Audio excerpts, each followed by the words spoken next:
Okay, so I'm Catherine Lambrecht. This is the Illinois Mycological Association, the every 2-week meeting because we're home with COVID and don't have anywhere else to go. And since we can't even really go on an organized foray, we've just added more programs, or shall I say the board added more programs, and that's just fine. So I'm going to turn this over to Tom Volk, who's going to tell us about the 7 deadly sins of fungi. And actually, I'm kind of thrilled about this program because this was the program he was supposed to do at the Botanic Gardens last year during our fungi show in September.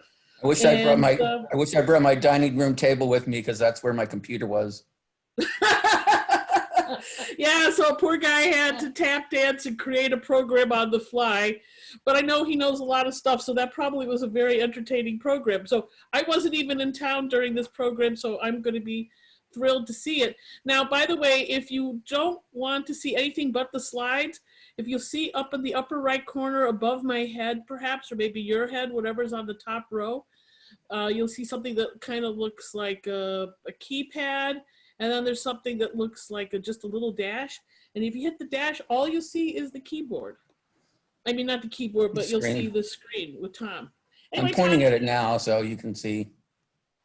Yep. This one just has me. This has a few people, and this is mostly shows the people that are here. Right. And by the way, I heard about somebody who put their phone down and suddenly all these people were alarmed that the person had collapsed and had a heart attack. No. So if you're going to walk away for a while, maybe just close your screen. Warn. Yeah. All right, Tom, the show is yours. Okay, well, thank you for inviting me to Chicago. It's not the same without my deep dish pizza, but I will survive anyway.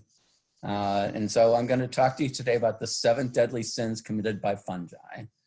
And in this presentation, I've got a whole bunch of etchings by Peter Brugger the Elder, who was a Flemish etching person who was in the 16th century. So these are really creepy. And he had a giant piece covering a whole wall of the 7 deadly sins. So those are going to be featured throughout the presentation. Okay, so going to know a little bit about me. So I teach at University of Wisconsin La Crosse, and we're on the Mississippi River. So here's the river. Here's my office right here. And we're a couple miles from the river. We have about 10,000 students, and about 1,200 of those are biology and microbiology majors. So we have a big chunk of the school. I teach mycology every fall, so general mycology course. And I teach medical mycology in the spring. And so that's all the fungi that infect people. I'm going to tell you about some of those today. Teach plant microbe interactions. I'm going to talk about that today as well. How plants interact with fungi and bacteria. So plant pathology. Teach advanced mycology, which we call 21st century mycology now. Todd Osmondson and I teach that. So we're going to try and offer that online next spring. So you have some grad students who are interested in that. It'll be fun. I used to teach food and industrial mycology. And this other professor left. Teach organismal biology, and I also teach Latin and Greek for scientists. So not all those at the same time, but they're all kind of fun to teach. And if you come to La Crosse, I will take you to see the world's largest 6-pack. And so here it is. And this is, a regular size light pole and everything. Here's the tap where you can get all the free beer. No, that's not true. But they are filled with beer. Okay, so I went to Catholic school for 12 years, and we learned all about the different ways to sin. And so we learned about the 7 deadly sins. And I'm going to talk about them in this order. Greed, gluttony, sloth, envy, wrath, lust, and pride. And I want to show you how some fungi are able to commit these sins. Okay, so the first of these is greed. So you can see this is one of the etchings here, the money changers and the, I don't know what they're doing here. So here's some fungi growing. This is time-lapse photography by Hickey and Reed. Dave Reed just passed on a few months ago, so I'm sorry to hear about that. But these are the fungi that are growing and eating everything in their pathway. So they're branching very heavily. You can see all the branches that are taking up all of the space. They're very greedy. And there's other things that we can see in here. Sometimes they fuse with one another. Most of the time they avoid one another. But there's a lot of things going on. But this was to point out how the greedy the fungi are as they grow. So these hyphae are found in every place where fungi grow, except for the yeast, of course. Okay, so some of them can grow to be very large. And so some of you may have been to the UP in Michigan, Mastodon Township, home of the humongous fungus. You need a building permit required.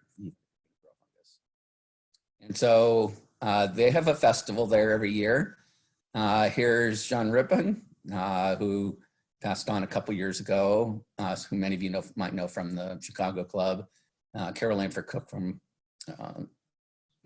St. Stevens Point, and we were welcome to Fungus Fest. So they're carrying a piece of the humongous fungus in their hand here, although we did not eat it. So it was actually pretty underwhelming. This was the big, fungus hit city, and then they didn't really understand what they were having. The big excitement was a rubber ducky race in the river.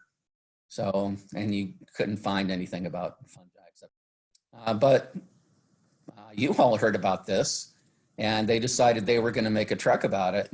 And so here is the first time I ever saw the truck. These are based on some of my pictures, because they wrote to me and asked if they could use some of my pictures to show on the side of the truck. And so, if we were live, I would ask how many of you had seen that, and probably many of you have. But the first time I saw this, I was in St. Louis, and I was driving with my elderly uncle, and I made him stop in the middle of the road and go back, and so I could get my picture with this truck. So here's what my picture looks like, and I said, when they sent me the proof, I said, it's not pink. And they said, oh, we don't care. And so, but they did do a reasonably good job putting my mycelium under there, and it's all right. Okay, this is supposedly a picture of the much larger humongous fungus in Oregon that's more than 2,500 acres. So this was started in the center and grows out like the mold would grow out onto your bread, or if you're growing stuff in petri dishes, how that would grow out. Okay?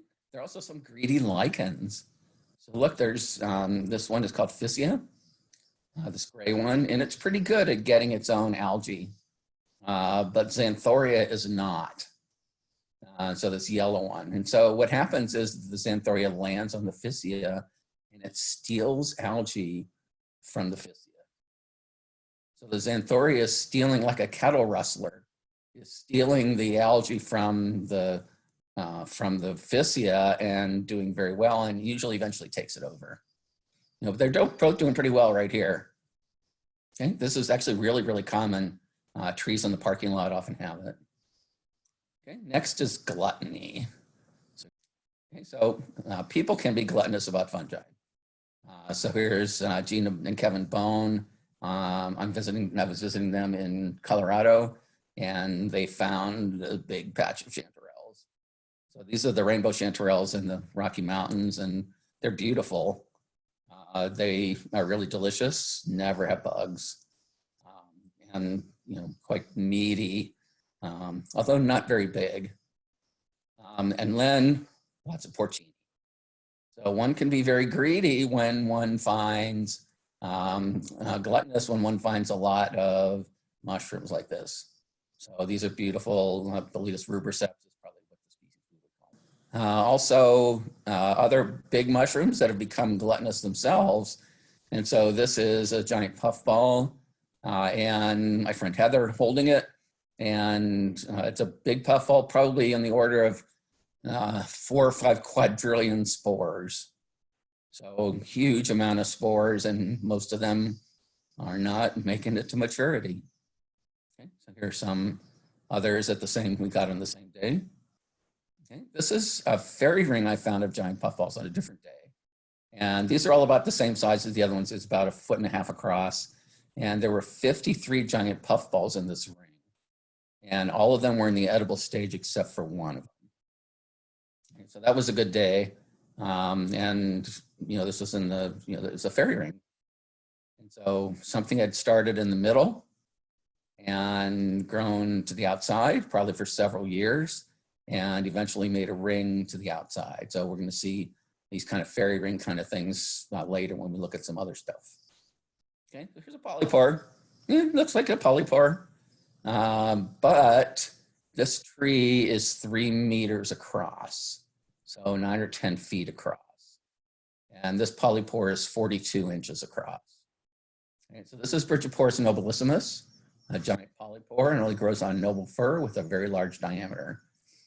And so I got to see this. This one happens to be in Oregon. Here I am trying to culture it, which we were never successful at. But you can see that it's a pretty big gluttonous fungus. Probably had been growing for 100 years, even before it started to form a fruiting body. And that fruiting body is probably 15 or 20 years old. So here's my friend who's doing some ecotourism at the Bridgeporus nobilissimus. Some more ecotourists. They take a lot of different shapes as Bridgeporus. And here's the weirdest one we ever found. So okay, there are some big polypores in the east. This is Bondartzephia berkeleyi. Some of you might know Roslowen from Vermont. And this is a really big polypore, and it's an annual. So all this grew in 1 year, 1 season. And so it's not perennial. So big, it's gluttonous. And here is Alyssa Allen holding a Macrocybe titans, which is a mushroom that's really big. Noah Siegel took this picture. And so that is a, 6 or 7 pound mushroom. It's huge, look at it. And it's a gluttonous mushroom. Okay, next is envy. And this is the one I had the most problem with until I realized that things can be green with envy. And so I've highlighted some green mushrooms as a russula. It's green. And of course, these are not photosynthetic. There's nothing like it. Here's the green version of the lobster mushroom. Here's another one. I mostly found these in New Mexico, but I'm starting to see them in the Midwest now. And there's a Lactarius, another one. They're green. I don't know, you might say this is ugly, but I think it's a beautiful kind of ugly. Okay, and of course the green spored Lepiotum chlorophyllum molybdites. And when you take a spore print, you get the green spore print, and then the rotten other stuff too. And of course, this is the most common cause of poisoning in mushroom poisoning in North America. And so you get projectile vomiting and projectile diarrhea at the same time, which is not as pleasant as it sounds. And so you can find these. They've been creeping north. And so before 10 years ago, we never ever saw them in Wisconsin. And so now they're really common in the lawns in the summer. So as far as I've known, you've always had them in Chicago, but maybe they've crept in there too since I've been paying attention. Okay, here's the Chloriciboria. I'm envious of this one with the little greenish blue fruiting bodies. And it also stains the wood blue. So I found that in the further north I go in Wisconsin, the more likely I am to find the fruiting bodies, whether you see that in Illinois or not. Okay, next is wrath. And there are some very wrathful fungi that cause disease. And so I'll talk about one you've probably heard about, Dutch elm disease. And so this is what you see, the beginning part of Dutch elm disease. You get what we call flagging. So part of the disease has started to be caused here, and it's cut off water support or water movement to the rest of the plant, and the part that's above that and the tree dies. You have to be have to be wary that that's happening. They can be spread either through root grafting or through insects. And here's, actually this is at UW-Madison. And these people are spraying DDT into this elm tree trying to save it.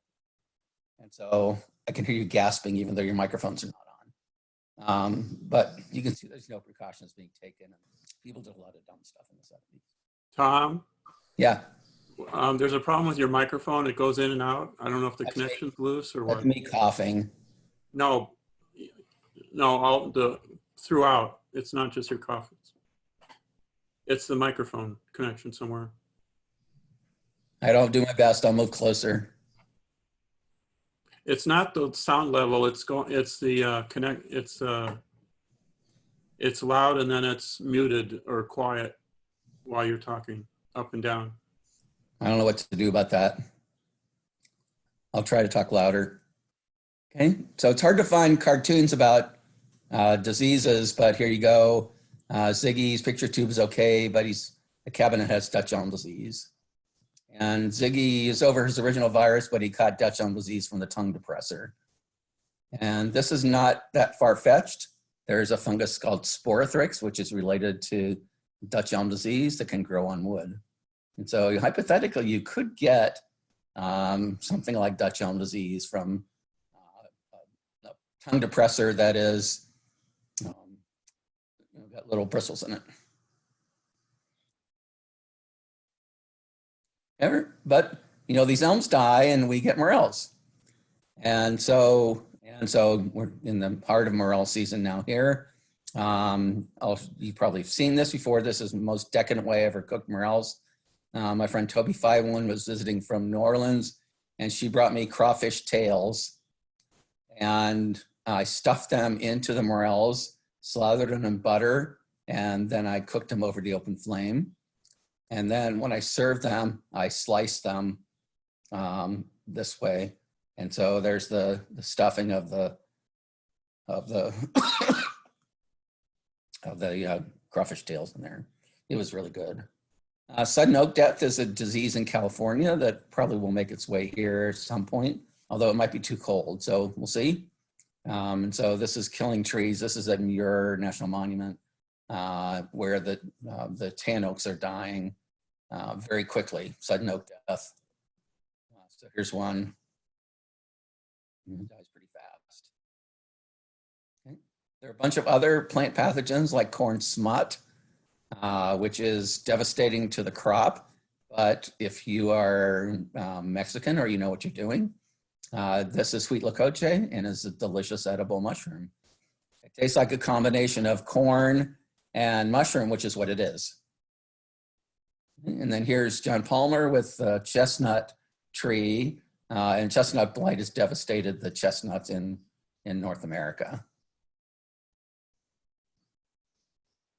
Okay, here's another one, a Tephrina that grows on the catkins, and it causes the plant to overproduce itself.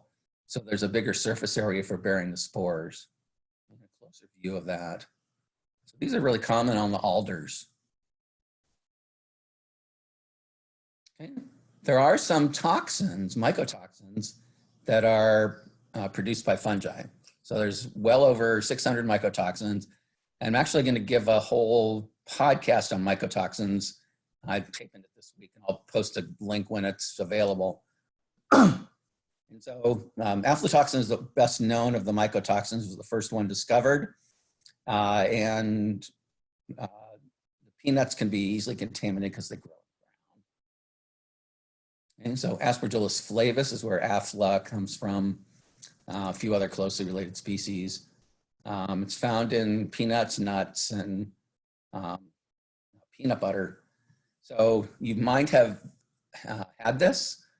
You're sitting in a bar and you're not paying attention and you're eating peanuts, shoving them in your mouth and throwing the shells on the floor, and you get a really bitter one and spit it out. That's aflatoxin. So aflatoxin is very carcinogenic, causes liver cancer. It's an epoxide that glues the DNA together. And so it can cause cancer in the body at 1 part per billion. And so there's nothing we can create that is more toxic than that. And the USD action level, so when you should take an action, is 20 parts per billion for most foods. And so you have to be really careful with peanuts especially. So you think, oh, I'm going to be safe and I'm going to eat organic peanuts because they're much safer, and because that's what I've heard. But organic peanut butter can, in the store, has been found up to 60,000 parts per billion of aflatoxin. And so because there's no fungicide sprayed on it, there is more likelihood for the fungus to be growing on it. And so that's one of the things that if you're talking about organic food, you have to consider the molds that are growing on it. You have to consider any kind of toxins that might be being produced that are way worse than any of the fungicides we've been able to create. So that's one lesson to get out of it, and one thing I'll talk about a lot in that podcast. Okay, there are a bunch of other mycotoxins. These are trichothecenes that are produced in corn. So you can see the fungus is growing in there, and then it produces a toxin to keep away competitors. So that's what it does. We have the frog chytrid that is also a very devastating, wrathful pathogen, Batrachochytrin dendrobatidis. And this is at least partially responsible for the worldwide die-off of frogs. Okay. Some of these fungi cause human diseases, and that's what I teach about in medical mycology. So you can either look at these parts or not. None of them look like that. So there are very few Basidiomycota that cause human disease. Schizophilum has been found in a dozen cases or so. Cryptococcus neoformans that causes cryptococcal meningitis is another Basidiomycete. But none of them look like this. Okay, so here are some skin flicks. Okay, so here's a ringworm. And so again, here we have a fairy ring. All right, so the fungus landed here, and it's grown out every direction that it can. And since the arm here is pretty homogeneous, it's able to grow out, and you can see the edge here. So strangely enough, you cannot isolate the organism from the center, but you can see it growing here all around the edge. There's another type of ringworm on the head, and this one has a secondary infection where the person scratched it. I took this picture on a plane on the way from an Amphiphora in Quebec. And so there's ringworm. So if you know what you're looking for, you can find diseases on people. I did not tell you. Okay.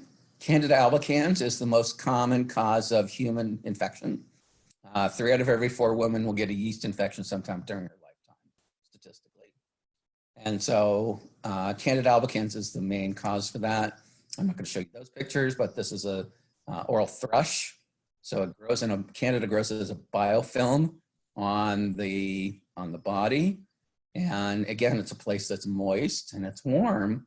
And so that's what the fungus likes. And it's getting a lot of oxygen because it's, you're breathing. So babies can pick this up as they come born through the birth canal. And we get those various forms here that make this biofilm. You can see here, and it's very painful. It doesn't just strip it off easily. Okay, so here's some more. I've given you warnings on these. This is a Candida infection between the toes. Again, it's a place where it's moist and warm. And this is more common in places where people wear socks and shoes, right? Because people wear bare feet, they're exposed to the air. It's not warm necessarily. So this is more common where people wear socks and shoes.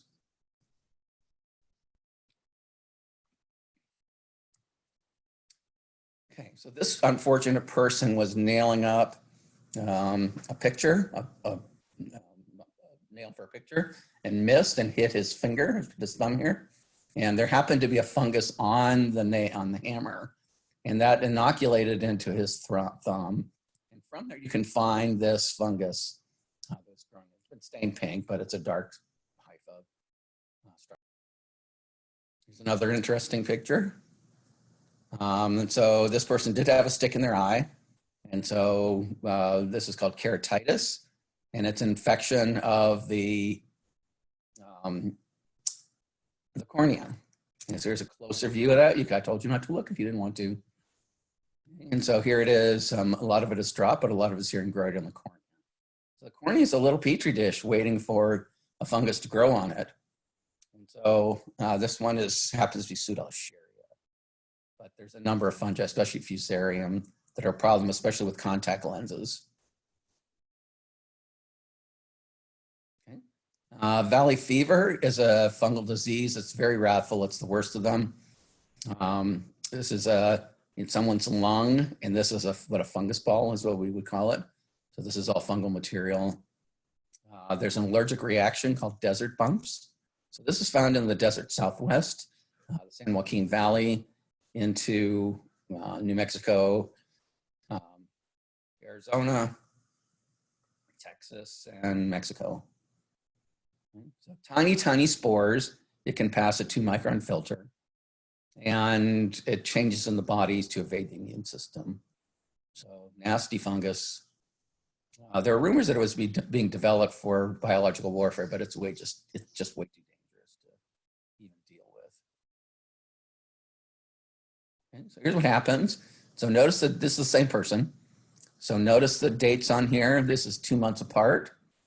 And you can see a little bit of the problem here in the right lobe. But in this case where no remediation was taken, it's full of all of these, mycelium that's growing in there. And this person is not doing well. Okay, next is sloth. I like this picture. Okay, so I like this picture too. So here's a sloth, and I found a nice paper. Sloth here is a novel source of fungi with potent anti-parasitic, anti-cancer, and antibacterial bioactivity. Okay, and so this was published in 2014. It's kind of a cool paper, and what they did in here was they isolated lots of things from there, 84 species, mostly molds. Some of them were active against malaria parasite. Some were active against Chagas disease. Some of them were active against at least one bacterial pathogen, and some are anti-cancer in culture. So this was a new place to find these diseases and find the new compounds that nobody had really looked for before. So sloth is sometimes good. Okay, so these molds are everywhere, right? This is how you make powdered donuts from bagels. So in case you're wondering how to do that. Okay. There are also some fungi that are really slow to grow. And so one of them is Blastomyces, which is another human pathogen that my student Josh Burgess worked on. And here you can see that this is like 25 days of growth, when most things would be covered into plate by then. And so, it's barely been isolated from nature, but Josh developed a DNA method to do that. So he works, got a PhD now, pretty cool. Okay. So here's again, lung disease. Can grow in the nose, can affect the vertebrae.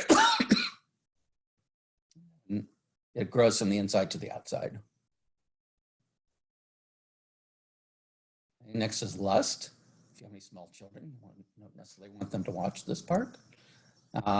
This is the frontispiece of a book called The Sex Life of Plants. Back when fungi and plants were all in one kingdom. And then some of you might know Maria Lee's t-shirt representing the mushroom love. It's actually very clever where you have, I'm just going to explain it, and then you can look at the details later if you want. The two kinds of mycelium, the blue one and the pink one, they merge to form the purple one, and that forms the mushroom. I like Okay, some people like mushrooms a lot. Okay, so how do fungi have sex? They mostly do not. In fact, I'm just going to talk about this to y'all in a couple weeks, but I'm just going to barely talk about it.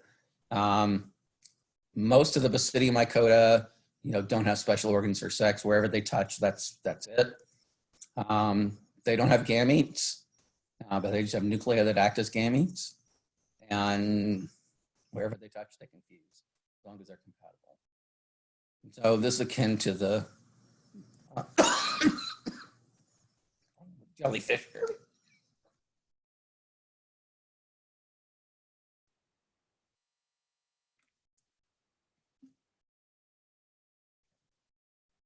Okay. So this is a restroom at Pike Place Market in Seattle. So we have two genders here. It's more complicated than that, of course, but that's what you have. And it's even more complicated in fungi like Schizophilum that has 28,000 mating types or sexes. So this encourages outbreeding and discourages them from breeding with themselves. Pride is next. Here, and that's what I used to carry a mirror with me all the time because I didn't want to pick stuff, but then I kept breaking them, so I thought that was bad luck, so I didn't carry them anymore. Sorry for the coughing. But this is a death angel. So you can see everything that's going on with it here.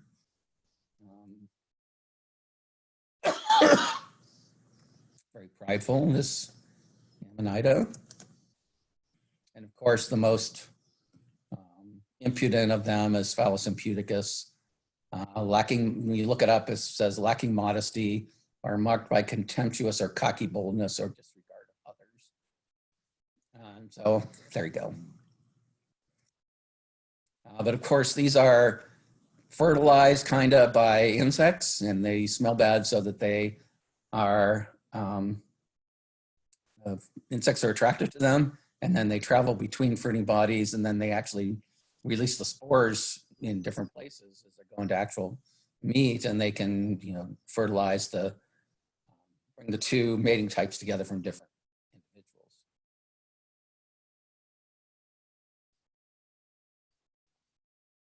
I wish I knew who published this. It's all over online, and I can't find the original source. If somebody knows, let me know.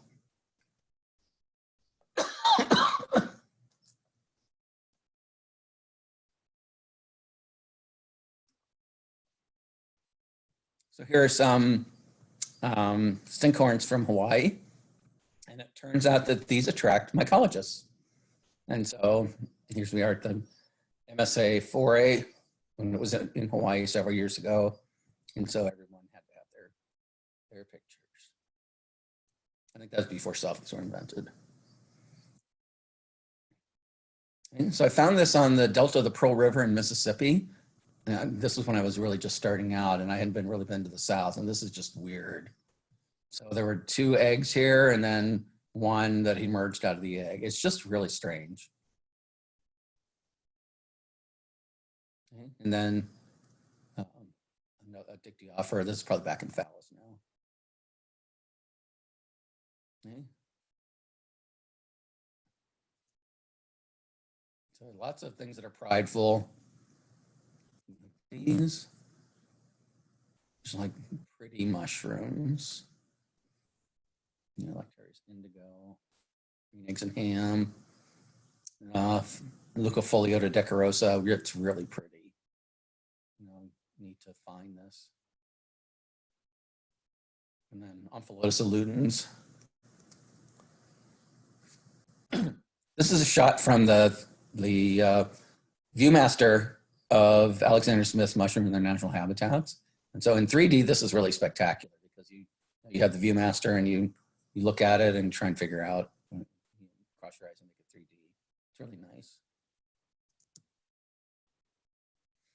Okay, and so I originally wrote this lecture for the NAMA 4A in honor of Patrice Benson. And Patrice was an amateur mycologist who she could do anything, and she was wonderful. And so to contrast with the 7 deadly sins, we have the 7 virtues, not the 7 deadly virtues. So we have chastity, temperance, charity, diligence, patience, kindness, and humility. So I hope that you have someone like that in your life with these 7 virtues. And if you do, you should appreciate them while you can. And I thank you very much.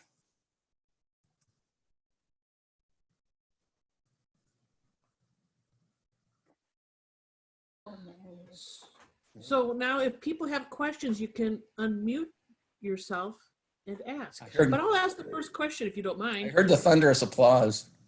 Oh. So John Rippon years ago sort of hinted that maybe all these allergies that people have to peanuts is really related to mold. And that was maybe 15 years ago. Has anything evolved in that direction since then? I think we know now. I think there are people who are allergic to the mold that's in the fungi, in the peanuts, but there are very well-defined allergens in peanuts that people are really allergic to. And so. Cool. I've got a question. I still have my old Viewmaster from when I was a kid. Is it still possible to get the Alexander Smith slot? You have a few $1,000. Oh. No, I don't. Patrick, do you have one? What?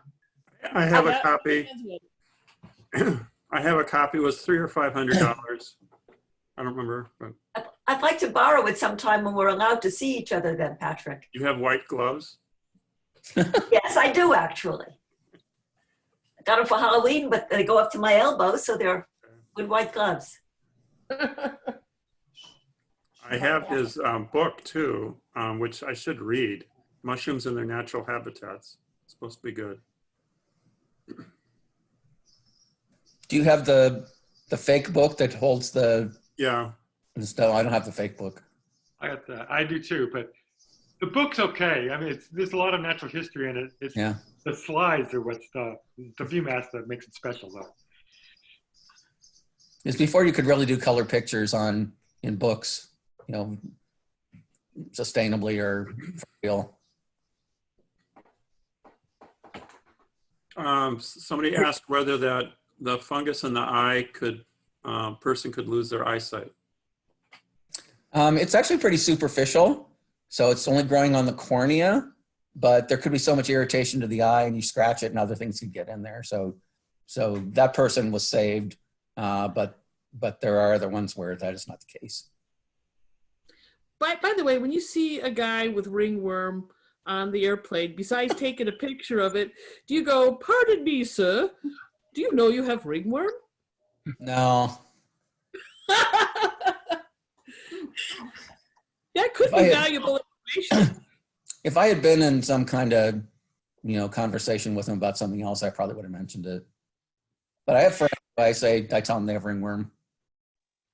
Hey, Tom, it looks like you got a couple of questions in the chat. One of them is sudden oak death. How does it spread?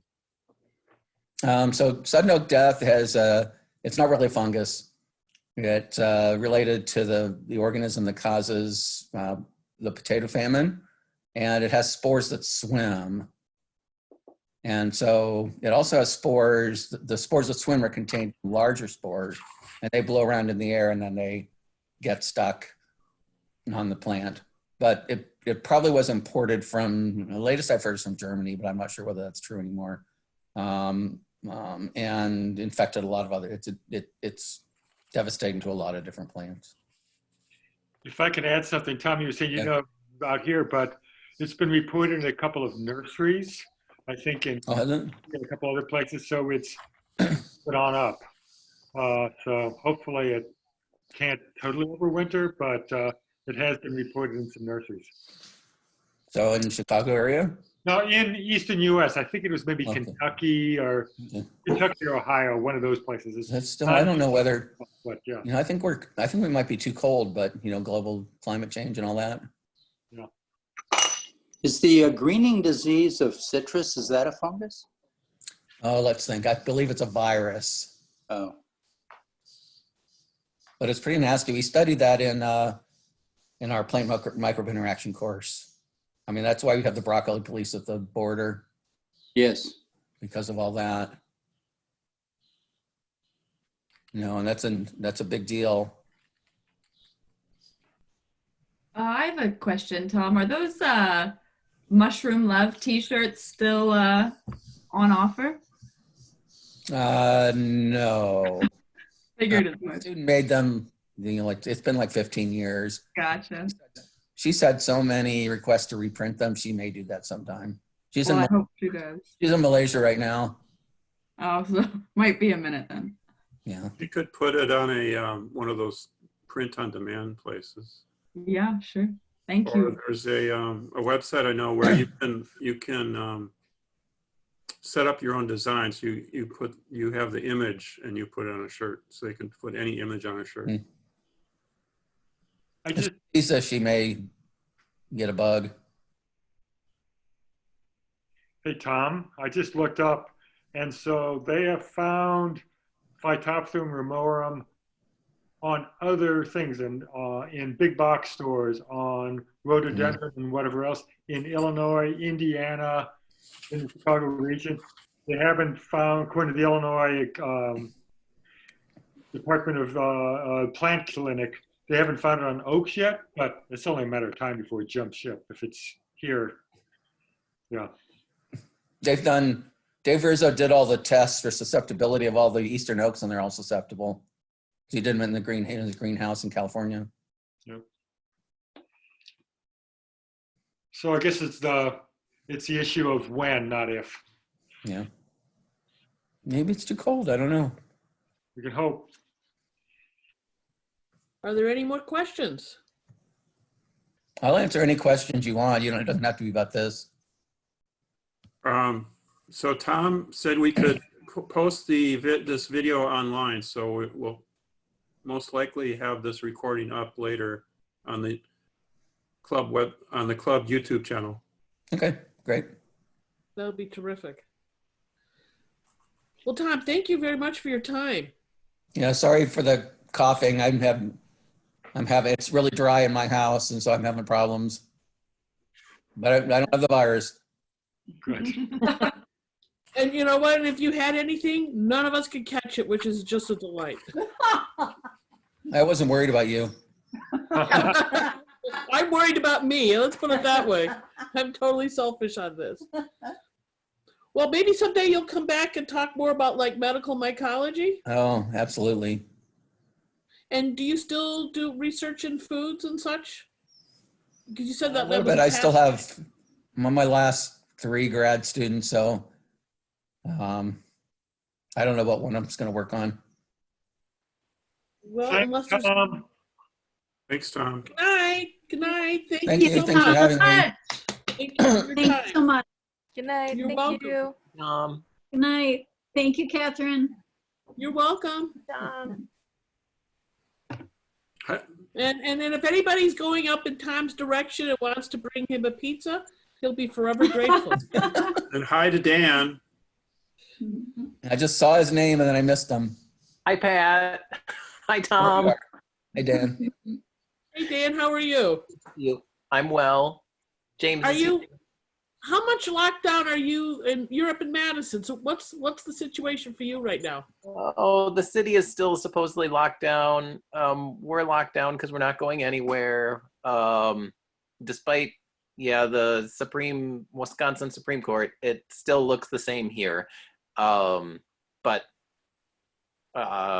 we'll see. So it still looks the same here.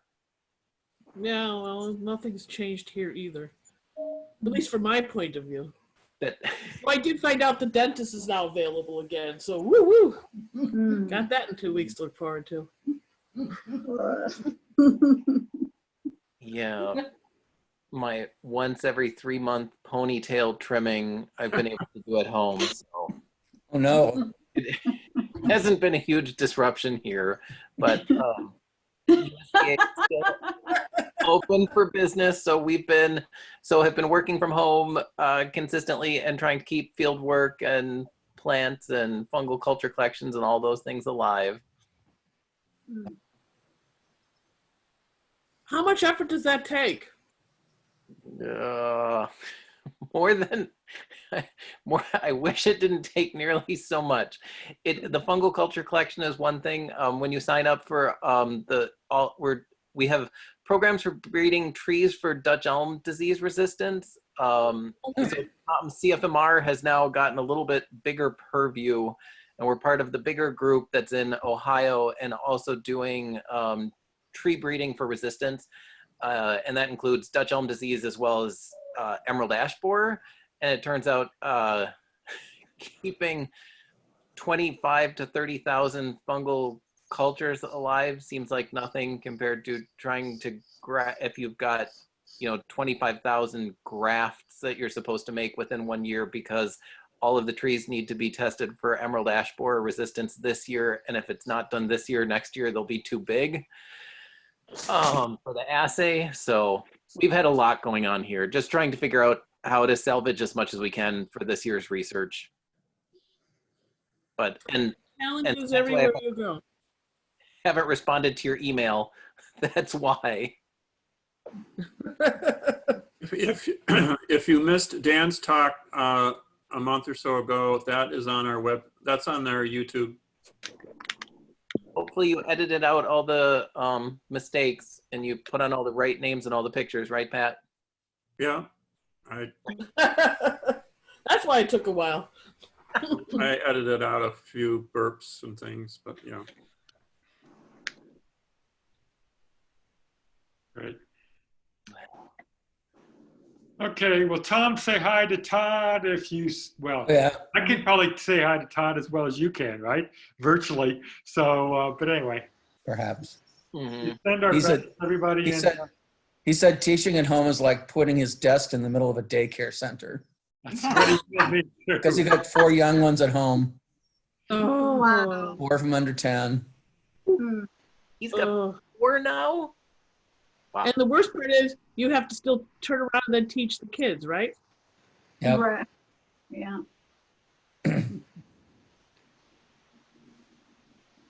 That's not an easy thing to do. Good to see you, Tom. Mm-hmm. Yep. See you too. Good luck to everyone. Okay. Thanks again, Tom. Thanks again. Thank you. Bye. Thank you. Have a good night. Bye.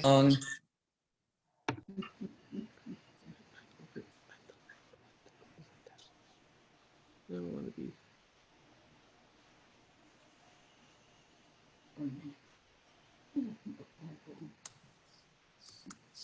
Thanks again.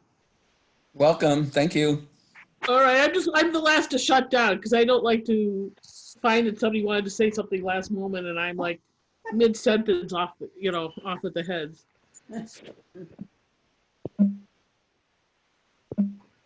Okay. Bye. Thanks. Bye-bye. You're welcome. Yeah, I'll just